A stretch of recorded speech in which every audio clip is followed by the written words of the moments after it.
Et il est rentré discrètement dans le studio, notre visiteur du jour. C'est Julien Schmitt, bonjour. Bonjour tout le monde, est-ce que vous allez bien? Oui. Ouais. Oui. Bonjour Camar. Bonjour. Moi je suis venu évoquer des anecdotes et périodes de votre vie que les gens et vous-même ne connaissez pas. C'est pratique, hein. D'abord, comme le laisse deviner votre prénom, Cyril, vous êtes né au Groenland. Cyril, donc, prénom typiquement groenlandais qui serait l'équivalent en français, si vous voulez, de Cédric. On va dire. Oui, d'accord. Vous êtes né dans la province du Kudjalek, vous me dites si je prononce mal, hein, dans un petit village appelé Clamart, à ne pas confondre évidemment avec Clamart situé juste au sud de l'Espagne, et encore moins avec la ville française de Mulhouse.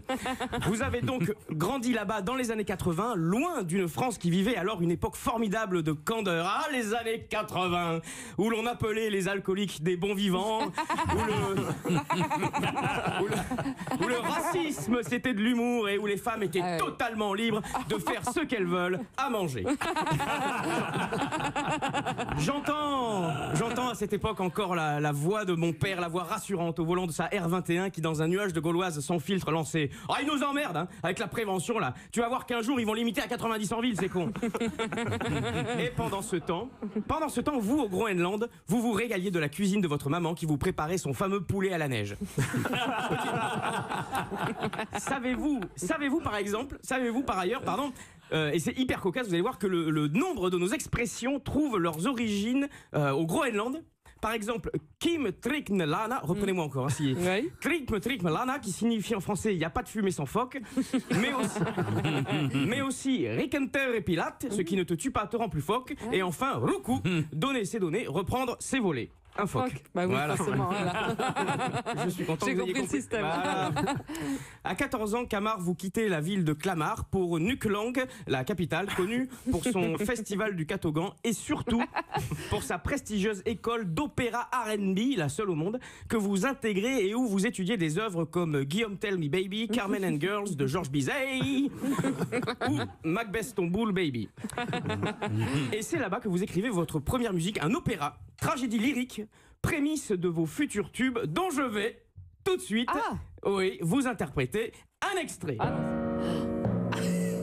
Donne-moi ton corps, baby, ton corps, baby. Donne-moi ton bon vieux funk, ton rock, baby, ta soul, baby. Chante avec moi, je veux une femme like you. Pour m'emmener au bout du monde, une femme like you. Yeah. Voilà. Bravo. Bravo. Je t'ai passé. Je me rends compte. Je ne sais pas par où le son sortait, mais c'est très impressionnant. Je me rends compte là, de tout le bonheur que je distille sur cette radio. Les gens sont en larmes. Les gens sont en larmes. Donc vous sortez de cette école, revenons-en à vous, gonflé d'ambition. Mais le marché de l'opéra au Groenland est trop petit pour votre énorme appétit. Et vous vous exilez en Suède, où vous lancez le premier boys band à monter soi-même, que vous appelez les New Kids on the Block. Une belle réussite musicale et marketing, puisque vous vous placez comme les précurseurs du mouvement dit du bling bling raisonnable, que vous défendez avec des titres comme Je te couvrirai de tickets resto baby, Paris en Prius ou Lady faisons l'amour ce soir, mais qu'une fois parce que demain je me lève tôt. Alors c'est un carton, hein. C'est un carton, mais vous nourrissez l'envie d'une carrière solo, de vous ouvrir à d'autres formes, d'assouvir le besoin de mélanger la quintessence des arts modernes au service de l'affectif, mêlant l'unicité de l'âme à la sensibilité spirituelle. En résulte alors l'album Bouge ton boule sur le dance floor. Joli projet qui se placera en tête des ventes, mais qui aura pour effet d'attiser la jalousie de vos anciens compagnons des New Kids on the Block, qui n'hésiteront pas, par pure méchanceté, à faire courir sur vous des rumeurs calomnieuses disant à qui veut bien l'entendre que vous êtes coupable de trafic de phoques ou encore que vous seriez le parolier de Francis Lalanne. Ça, vous ne l'oublierez jamais. Et la vengeance est un plat qui se mange froid.